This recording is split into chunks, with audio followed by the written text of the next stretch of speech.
व्यापार में ABC तीनों साझेदारों ने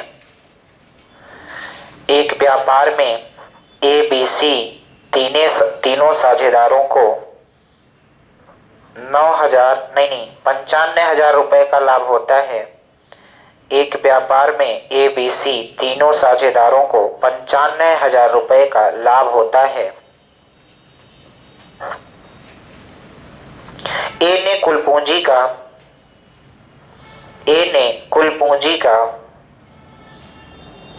आधा भाग आधे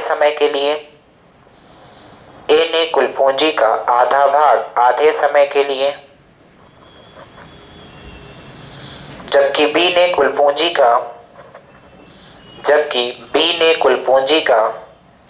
1/3 भाग 1/3 समय के लिए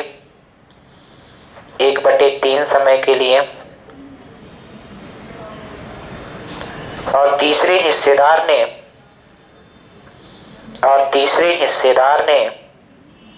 अपना हिस्सा पूरे समय के लिए लगाया तो B का लाभ कितना रहा होगा? तो बताइए B का लाभ कितना रहा होगा? चलो बताओ जिसका आ गया हो। हमने 2 दिन से बताया है कि अगर तुमसे पूछेगा कि बिजनेस में कितना लाभ हुआ तो लाभ कैसे निकलेगा बताओ? पूंजी इंटू, ये आपको याद होना चाहिए कि लाभ कैसे मिलेगा हमें बिजनेस में, जब पूंजी इंटू समय, यानी कि पूंजी के साथ साथ आप समय दोगे तब भी वहां पास लाभ मिलेगा। अब यहीं से 3 फार्मूले निकलेंगे। पूंजी बराबर क्या होगा? लाभ बटे समय, और समय बराबर क्या होगा? लाभ बटे पूंजी। अब आपसे गौर से देखना, 3 साझेदार थे, ए था, बी था और सी था। ये इनकी हो गई पूंजी और ये हो गया इनका समय। अब गौर से देखना, क्वेश्चन ने बोला है ए ने कुल पूंजी का कितना? आधा का मतलब 1/2, जबकि बी ने कुल पूंजी का कितना लगाया है?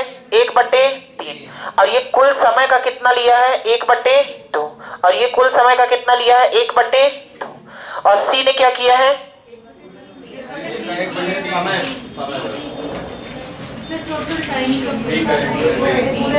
तीसरे हिस्सेदार ने अपना हिस्सा पूरे समय के लिए लगाया है, मतलब तीसरे हिस्सेदार सी वाला अपना पूरा समय के लिए लगाया होगा। अब गौर से सुनना, यहाँ पास चीजें क्या है? फ्रैक्शन में है, तो जब आप कैलकुलेशन करोगे तो थोड़ी सी लंबी होगी कि नहीं होगी? तो जब हमें कुल पूंजी का बोला है 1/2, कुल पूंजी का 1/3 बोला है, तो मैं अपनी मर्जी से कुल पूंजी को कुछ मान लेता हूं। तो क्या मान लो बताओ? एक्स की दुनिया में क्यों जाते हो बार बार? जेड मान। अरे वही बात है, चाहे एक्स मानो चाहे जेड मानो, आप बोलते हो एक्स मानोगे तो x/2 होगा, फिर भी कैलकुलेशन में दिक्कत आएगी। तो मैं ऐसी वैल्यू मान लेता हूँ, 3 और 2 कितना? 6। मैं मान लेता हूँ कुल जो पूंजी रही वो कितना? 6। इसी तरीके से मान लेता हूँ ये 1/3 है ना, तो ये है कुल पूंजी, और इसको मान लेता हूँ 6 कुल समय। आप 6 की जगह कुछ भी मान सकते हो, 12 मान लो, 18 मान लो, आंसर में कोई फर्क नहीं पड़ेगा। ये है कुल समय। तो इसे मैं मिटाता हूं थोड़ा सा। आप एक बात बताओ, अगर ये कुल पूंजी का आधा का मतलब 6 का 1/2, 1/2 का मतलब कितना? 3। ये कितना पूंजी लगाया रहा होगा? 3। इसी तरीके बी जो है कुल पूंजी का 1/3, 1/3 का मतलब कितना? 2। कितना लगाया रहा होगा? 2।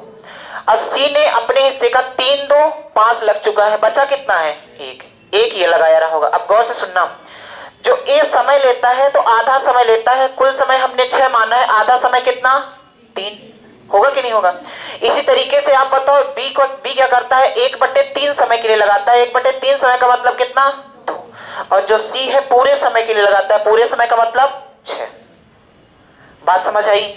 ये हो गया इनकी पूंजी और ये हो गया समय। तो बताओ लाभ क्या हो जाएगा? 9, 4 और 6। आप देखो 6 4 10 9 19। हमारे अनुसार जो लाभ हो रहा है वो हो रहा है 19 यूनिट, जबकि क्वेश्चन के अनुसार कितना? 95,000। तो बताओ 1 यूनिट की वैल्यू कितना? 5,000। 1 यूनिट अगर 5,000 के बराबर है तो अगर इसका पूछा जाता है तो कितना? 30,000। इसका पूछा जाता है तो कितना? 20,000। और इसका पूछा जाता है तो कितना? 45,000। कुल समय उतना ही मानना पड़ेगा जितना पूंजी मान रहा है, कुछ मान सकते हैं। कुछ भी मान लो, मैंने बताया 12 मान लो, तब भी आंसर में कोई फर्क नहीं। बोलो तो मैं 12 मान के आपको दिखा दूं क्या? हाँ तो विश्वास है तो कोई बात ही नहीं। आप 12 हाँ बताओ मंजू, दिक्कत है कहीं? 6 आया नहीं, मैंने माना है। जैसे होता है ना, किसी को अपना मान लो, इसको मैंने अपना मान लिया है कि ये 6 पूंजी थी और 6 क्या था? समय था। तो आप 6 की जगह 12 भी मान सकते हो, तो भी आंसर में कोई फर्क नहीं पड़ेगा। ठीक है, एक बार लिख लो, मैं 12 मान के दिखाता हूं। कुछ के दिमाग में भी कंफ्यूजन है ऐसा मुझे लग रहा है कि नहीं आएगा। हाँ जी, नींद आ रही है आपको? बीच से इधर से नींद आ रही है? ऐसे कर रहा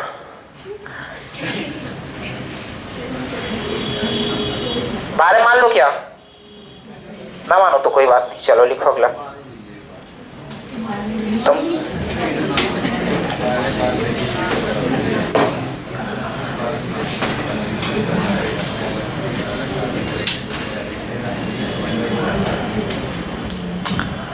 ये सी है। मैंने मान लिया कुल पूंजी कितना? 12 और कुल समय कितना? 12। पूंजी तो अपने साथ मानिए, बस समय अलग मानिए ना। 12 मानिए। अच्छा, समय अलग मानना है ये बोल रहे हो? तो ठीक है मेरे दोस्त, ये 12 मान लिए, इसको 6 मान ले क्या? अब ठीक है, उसे 6 मानिए, इसे 6 मान लो, इसे 12 महीने को। अब सही है, 12 महीने का नहीं होता, तुम्हें पता नहीं है। आधा मतलब कितना? 3। ये कितना? 2। और ये कितना? कोई दिक्कत यहां तक? अब इसका आधा का मतलब कितना? 6।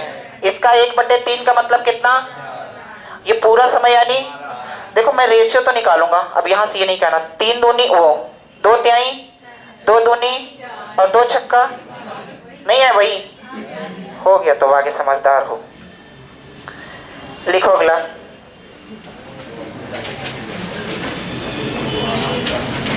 एक्स और वाई एक व्यापार में साझीदार हैं। एक्स और वाई एक व्यापार में साझीदार हैं। एक्स पूंजी का 1/3 भाग,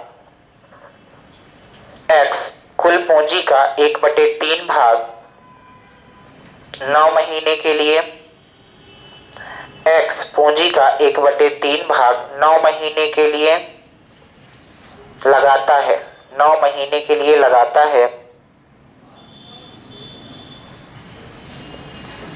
और वाई लाभ का, और वाई कुल लाभ का, ऐसा लिखना, वाई कुल लाभ का 2/5 भाग प्राप्त करता है, और वाई कुल लाभ का 2/5 भाग प्राप्त करता है।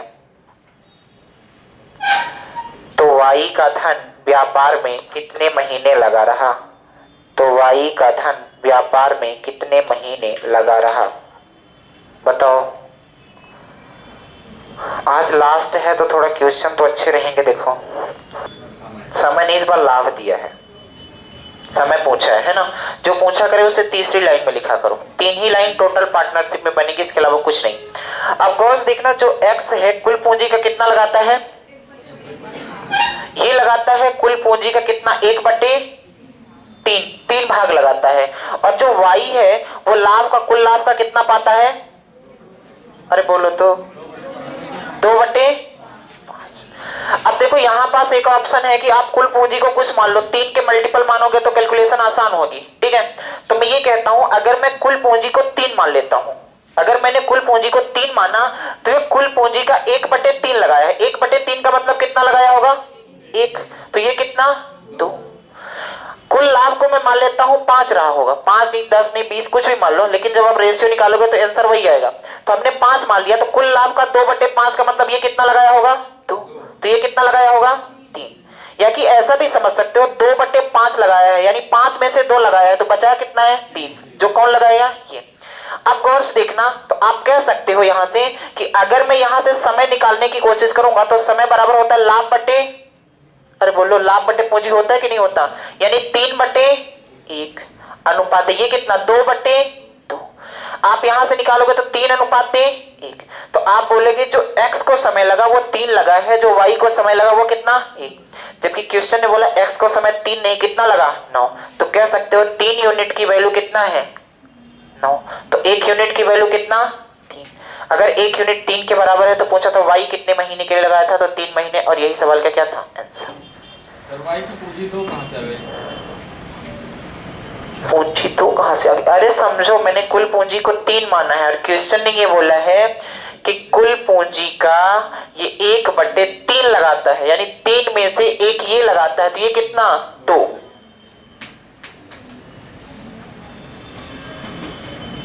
लिख लो।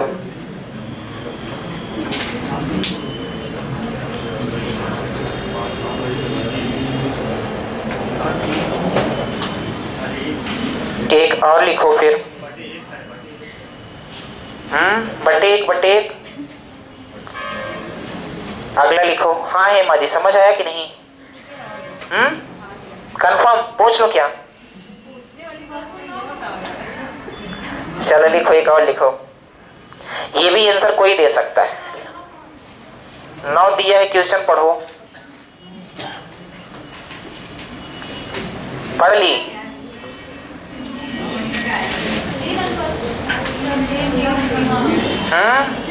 लिखो अगला, इसका भी आंसर कोई दे सकता है। लिखो, दो आदमी रमेश और सुरेश क्रमशः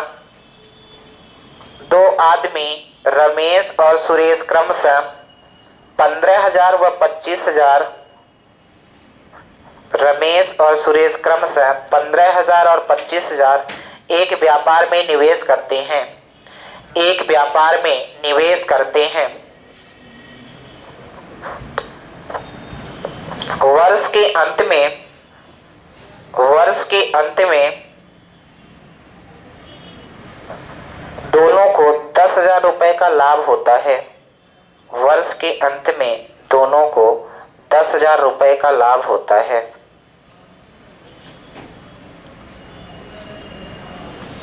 वे अपने लाभ का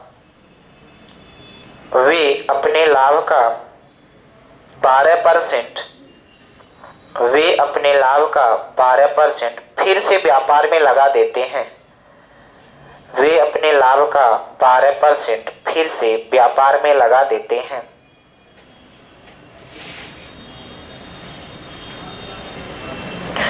बची हुई राशि में से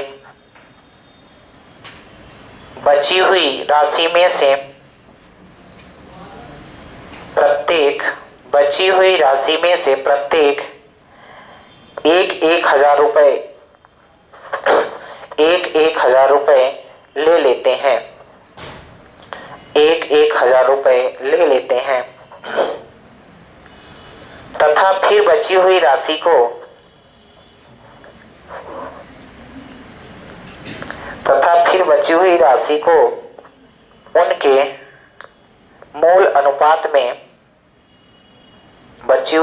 को उनके मूल राशि के अनुपात में बांट दिया जाता है। तो रमेश का हिस्सा बताओ। चलो कोई भी बता सकता है, जितना जल्दी हो सके। कितना? 3500। हाँ, और लोग लगाओ।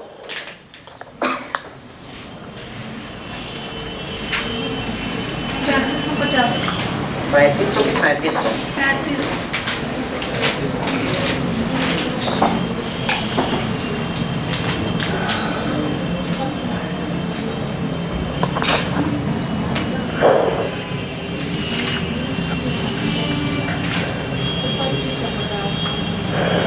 2550। ये भी ऑप्शन में है, टेंशन ना लो। 2550 सोच लेना, ऑप्शन में दोनों है। 3550 भी और 2550 भी। 2550।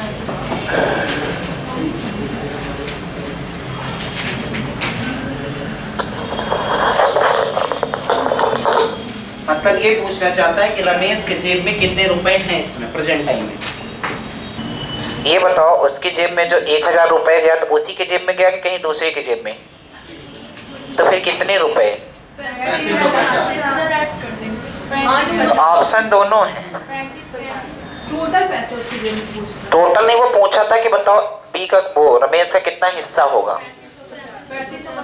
चलो देखो जिनका नहीं है इधर देखो, कौन कौन था, रमेश और सुरेश। तो यहां लिख लो रमेश और यहां लिख लो सुरेश। ये कितना पूंजी लगाए थे स्टार्टिंग में बताओ, ये 15,000 लगाया था और ये कितना 25,000। वर्ष के अंत में इन्हें कुछ लाभ मिला होगा, तो समय कितना है 1:1। आप ये 3 जीरो से 3 जीरो काटोगे, 5 से 3 बार और 5 से 5, ये कितना लाभ की अगर बात किया जाए कितना 3:5। अगर बोला होता कि बताओ रमेश को कितना लाभ मिलेगा, सुरेश को कितना लाभ मिलेगा, तो आप बोलते 5 3 8, 8 की वैल्यू कितना 10,000, यही बोलते कि ना बोलते। लेकिन इस बार थोड़ा सा चेंज कर दिया उन्होंने, ये बोला वर्ष के अंत में 10,000 रुपए का लाभ होता है। जैसे ही वर्ष के अंत में 10,000 रुपए का लाभ होता है तो ये 20% बोला, कितना 12% फिर से बिजनेस में लगा देते हैं। तो आप बताओ अगर 12% बिजनेस में लगा रहे हैं तो अपने पास कितना रख रहे हैं 88%। यानी कह सकते हो कि 10,000 का 88% अभी उनके पास उपलब्ध है। 10,000 का 88% का मतलब कितना 8800 रुपए अभी उनके पास उपलब्ध है। इसमें से ये क्या करते हैं 1,000 रुपए रमेश ले लेता है और 1,000 रुपए सुरेश। तो आप बताओ 1,000 रुपए ये ले लिया और 1,000 रुपए ये ले लिया, तो टोटल मिला के कितना कम हो गया 2,000। और 2,000 कम हुआ 8800 में तो कितना 6800। यानी कि पैसा कितना बचा है 6800। अब बोल रहा है कि जो ये पैसा है इनके मूल अनुपात में बांट दिया जाए। मूल अनुपात कितना 3 और 5 कितना 8 यूनिट की वैल्यू कितना 6800। तो ये कटेगा क्या 8 अठाई 64, 8 पंचे 1 यूनिट कितने के बराबर 800। अगर 1 यूनिट 850 के बराबर, तो इसके साथ मल्टीप्लाई करो। किसका पूछा था रमेश का, तो यहां मल्टीप्लाई करो 850 का कितना 25। लेकिन ये 25 तो अभी मिला है, 1,000 रुपए पहले भी लिए थे जिम में। तो बताओ इनके पास कितने रुपए 3550। और यही सवाल का क्या था आंसर। नहीं आई, यही बात समझ नहीं आई कि क्या समझ नहीं आई। जैसे मान लो आप खड़े रहना, ठीक है। जैसे मान लो तुम्हारे पिताजी तुमको महीने में कितने रुपए दे देते होंगे खर्चा, ये बताओ लगभग अप्रॉक्स बताओ कितना दे देते हैं। बात नहीं करो बीच में। 500 रुपए पर मंथ, ठीक है। वो हर मंथ आपको 500 रुपए देते हैं। लेकिन अगर मैं परसेंटेज की बात करूंगा तो आप बोलोगे 500 रुपए देते हैं, लेकिन परसेंटेज में कितने परसेंट 100%। मान लो किसी महीने ऐसा हुआ कि आपके पिताजी आपको 600 दे दिए, तो आप बोलोगे कुछ परसेंट ज्यादा दे दिए, यानी कि पहले 100 देते थे अब 600 दे दिए, यानी कि बोलोगे इस बार कुछ ज्यादा दे दिए हैं। यानी कितने परसेंट फिर तुम निकालोगे। तो मान लो अभी तुम्हारे पास 500 रुपए पर मंथ आते हैं और अगले महीने में बोल दूं कि आपके पिताजी आपको 20% कम दिए हैं, यानी कितने परसेंट दिए हैं 80%। और अगले महीने 20% ज्यादा दे देंगे, इसका मतलब कितने परसेंट 120%। तो यही बोला है कि ये जितना भी 10,000 रुपए का लाभ होता है तो 12% फिर से ये बिजनेस में लगा देते हैं। तो बताओ उनके पास बचता कितना है 88%। तो 10,000 का या तो आप 12% निकालो फिर उसमें से माइनस करो, या तो 10,000 का मैं डायरेक्ट 88% निकाल देता हूं, तो वो मेरा क्या आ जाएगा पैसा। आई बात समझ, तो भी आंसर यही आएगा।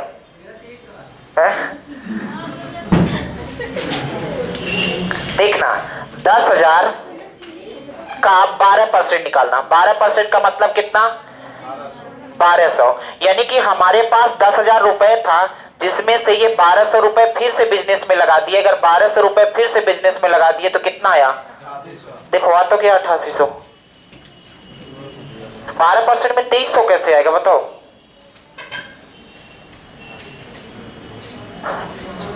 अब आए बात समझ आई कि नहीं आई।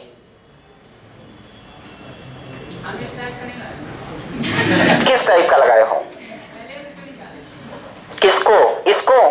तो पहले इसको क्यों निकालोगे, बोला है पहले उसको निकालो, तुम इसको निकालोगे, बैठ जाओगे। अगला लिखो एक और। ये 88% हमने इसलिए डायरेक्ट किया क्योंकि समझो ये कहानी करोगे तो भी उतना ही आएगा। लेकिन आप समझो कि कोई भी चीज होती है 100%, उसमें से अगर 12% गायब हो गई तो बची कितनी 88%, 20% गायब हो गई तो बची कितनी 80%। बस कहानी खत्म। लिखो राम और श्याम राम और श्याम क्रमशः 60,000 रुपए, राम और श्याम क्रमशः 60,000 रुपए और 80,000 रुपए लगाकर 60,000 रुपए और 80,000 रुपए लगाकर एक व्यापार शुरू किए, एक व्यापार शुरू किए। परंतु 6 माह बाद, परंतु 6 माह बाद राम 40,000 रुपए और निवेश किया, परंतु 6 माह बाद राम 40,000 रुपए और निवेश किया।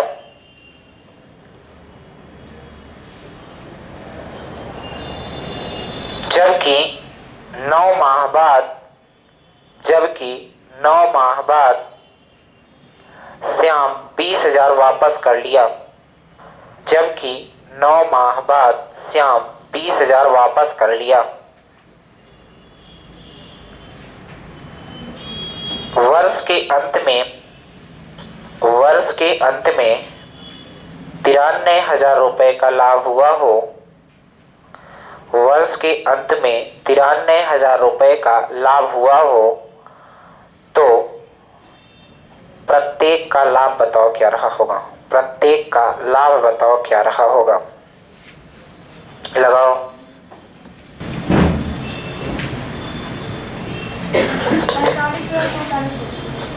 48 या 45, बिल्कुल सही है आपका।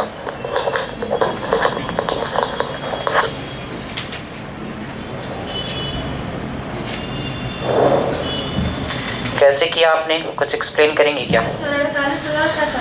बताओ। लंबा ही एक्सप्लेन है, वैसे तो मैं ही एक्सप्लेन कर देता।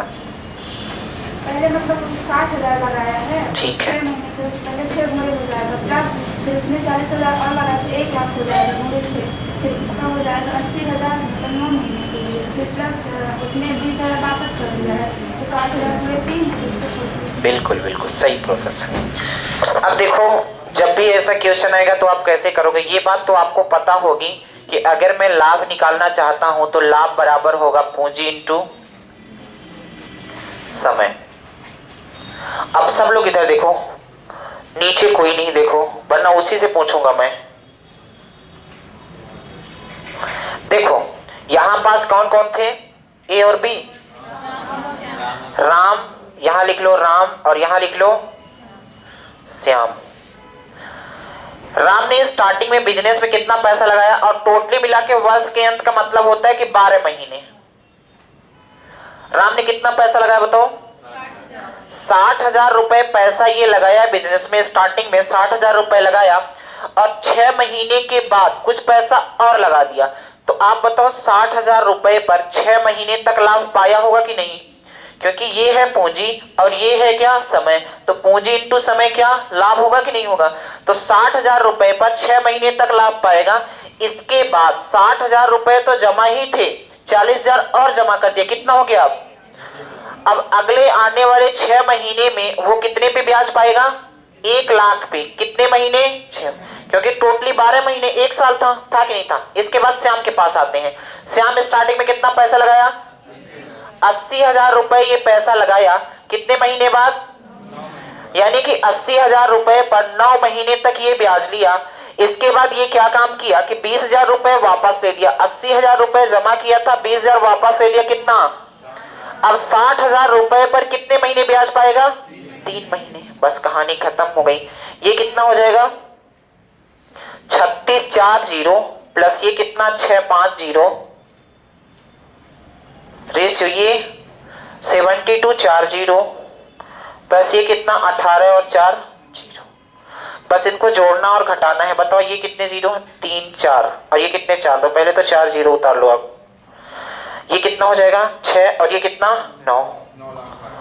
ये कितना हो जाएगा? 4 0 पहले उतार लो। 1 2 3 4, ये 8 2 10, 7 1 8 1 9। देखो क्या कट रहा है, ये 0 था ना, 4 0 4 0, ठीक है। कितना हो गया? 96 और 90 किससे कट रहा है? 2 से।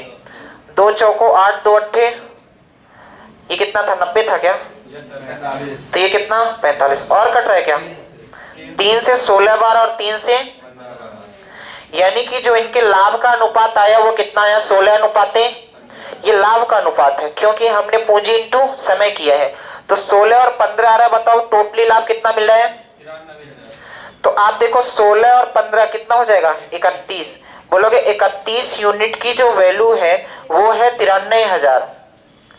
तो बोलो 1 यूनिट की वैल्यू कितनी होगी, 3,000। अगर 1 यूनिट 3,000 के बराबर था, पूछा क्या था बताओ, दोनों का, तो ये कितना 48,000, ये कितना, और यही तो सवाल के आंसर थे। ये गलती नहीं करना आप कि यहाँ 40,000 लिखो, उन्होंने पैसा नहीं निकाला, जो जमा था उसी में फिर से जमा कर दिया। बात समझ आई। अगला बोले लिखो, करीना, करिश्मा और सलीमा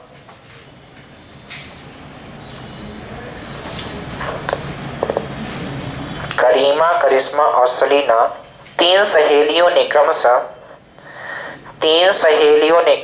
25,000 रुपए, 25,000 रुपए, 40,000 रुपए और 30,000 रुपए के साथ 25,000, 40,000 और 30,000 रुपए के साथ एक साझे में धंधा शुरू किया। एक साझे में धंधा शुरू किया।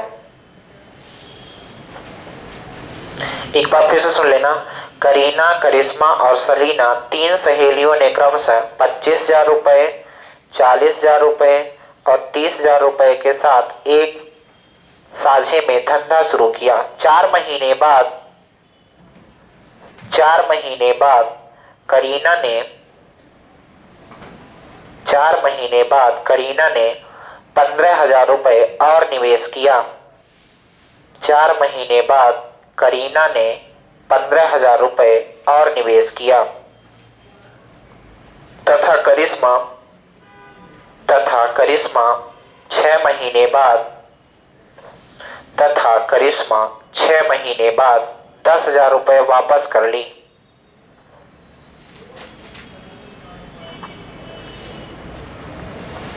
करिश्मा 6 महीने बाद 10,000 रुपए वापस कर ली, जबकि सलीमा 8 महीने बाद 20,000 रुपए और निवेश किया। जबकि सलीमा 8 महीने बाद 20,000 रुपए और निवेश किया। वर्ष के अंत में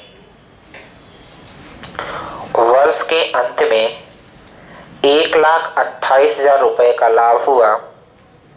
वर्ष के अंत में 1,28,000 रुपए का लाभ हुआ। तो करीना का लाभ बताओ क्या था। बताओ हेमा जी। 42,000। आपका क्यों नहीं आ रहा है। देखो जो टाइम आपके पास बचा करे, जैसे 15 से 20 मिनट बचता है बीच में गैप, या कि फिर इसके बाद आप इतना हल्ला करते हो, उसी समय में अगर पढ़ोगे तो, क्योंकि इस समय एक एक मिनट एक एक सेकंड कीमती, आप समझो अगर तो 2 महीने की अगर कीमत समझ रहे हो तो की मैं बातें कर रहा हूं। अगर नहीं समझ रहे हो तो 3 साल के लिए फिर से आप इंतजार करना पड़ेगा कि 3 साल वो समझ चुके होंगे जो पिछली बार पेपर दिए थे, थोड़ा से नंबर से कम चूक गए थे, वो समझ रहे होंगे कि एक एक सेकंड की कीमत क्या है। 3 साल के बाद फिर से वैकेंसी आएगी, तो 3 साल तक अगर वेट करना हो तो आप मौज करो, नहीं करना हो, सिलेक्शन इसी बार लेना हो तो एक एक मिनट आप कीमती समझ के उसका उपयोग करो, वरना आप खुद ही पछताओगे जब पेपर दे के आओगे तब। ऐसे नहीं पछताओगे। देखो जिनका नंबर 30 नंबर रहेगा वो कैसे भी नहीं पछता सकते, जिनका 1 या 2 नंबर से सिलेक्शन रुकेगा ना, उन्हें पता चलेगा कि इस टाइम की कीमत क्या थी, फिर आपको खून के आंसू रोना पड़ेगा, इसके अलावा कुछ नहीं है। क्योंकि 1 नंबर से फेल हो या कि जो 30 नंबर पाया था उसको, आप उसके बराबरी में आ जाओगे, आओगे कि नहीं। फेल तो फेल, दुनिया ये नहीं मानेगी कि आप 1 नंबर से फेल हुए, आप कितनी भी दलील कर लो कि यार 1 नंबर मेरा कम हो गया, वो बिल्कुल नहीं मानने के लिए तैयार है, आपको बोले जाएगा फेल तो फेल। बात समझ आई कि नहीं आई। तो 1 नंबर से जो फेल होता है उसको समझ आता है कि 1 मिनट की कीमत क्या थी। और जिनकी एज अभी 17-18 चल रही है उन्हें तो पता ही नहीं है क्या कहानी है, तो वो थोड़ा सा सुधर जाओ तो ज्यादा बेस्ट होगा, ज्यादा टाइम आपके लिए ना खराब हो, इसीलिए मैं बता रहा हूं, ठीक है। घर में कम से कम 8 घंटे पढ़ोगे तब काम होगा। 2 महीने का टाइम बहुत कम होता है, हालांकि है बहुत ज्यादा, लेकिन अगर आप उड़ाना ही चाहते हो तो फिर बहुत कम है। चलो बताओ कौन कौन था। करीना, करिश्मा, सलीमा। ये हो गई करीना, ये हो गई करिश्मा, और ये हो गई सलीमा। ठीक है, अब गौर से देखना, जो करीना थी स्टार्टिंग में कितना पैसा लगाई थी? 25,000 रुपए ये स्टार्टिंग में लगाई थी। टोटली मिला के 12 महीने पैसा था। कितने महीने के बाद? 4 महीने तक इसे 25,000 पे ब्याज मिलेगा। इसके बाद 4 महीने के बाद 15,000 रुपए और लगा दी, तो 25,000 में 15,000 जोड़ो कितना? 40,000 पे कितने महीने ब्याज? 8 महीने ब्याज मिलेगा। करिश्मा स्टार्टिंग में कितना लगाई थी? 40,000 रुपए लगाई थी, लेकिन कितने महीने के बाद? 6 महीने तक ब्याज मिला, और 6 महीने के बाद कितना? 10,000 निकाल ली, तो कितना बचा? 30,000। कितने महीने ब्याज? 6 महीने ब्याज। ये है सलीमा, और ये तीनों कौन थी? सलीमा थी। सहेलियां थी, सलीमा नहीं थी। कितना पैसा लगाई थी? 30,000 रुपए। 8 महीने तक ब्याज पाएंगे, इसके बाद यानी 50,000। कितने महीने? ये लो, अब कैलकुलेशन आपका काम है। 25 चौको 3 0 और प्लस ये कितना? 8 चौको, ये कितना? 2,40,000, 1,80,000, ये कितना? 2,40,000, ये कितना? अब सबको जोड़ना और घटाना है, इसके अलावा कुछ नहीं। ये कितना हो जाएगा? 4,20,000, ये कितना हो रहा है? ये भी? ये कितना? 4,40,000, ये कैलकुलेशन का फायदा है। ये 4 से, ये 4 और ये 4 किससे? 21, 22, 2 से कटेगा 21, 2 से कटेगा 21, 2 से कटेगा, तो टोटली मिला के कितना? 64 यूनिट। 1 लाख, तो 1 यूनिट, अगर 1 यूनिट दो, किसका पूछा था? करीना, करिश्मा किसका? इसका, तो 2,000। कितना? और यही सवाल का क्या था? सर अगर 64 ये रेशियो कट नहीं करते 21 तो उसको ही प्लस करते 1 लाख, मतलब 128 आ जाता। तुम ना करो, वो भी कर दें हम। देखो, तुम चाहते हो कि इसे ना कट करें, नहीं कट करोगे तो कुछ दूसरी वैल्यू आएगी, और जोड़ने में थोड़ा सा तकलीफ होगी कि नहीं होगी। मान लो यहाँ 0 फंस गए तो तुम जोड़ लोगी, अगर 0 ना फंसा होता तो? बात की बात नहीं, यही की बात है। बात की बात क्या है? जितना कटे उतना काटो जिंदगी, जब ना कटे तो फिर देखा जाएगा। चलो आज के लिए इतना ही। अब कल से स्टार्ट कर देंगे हम क्या? Mixture allegation. ठीक है।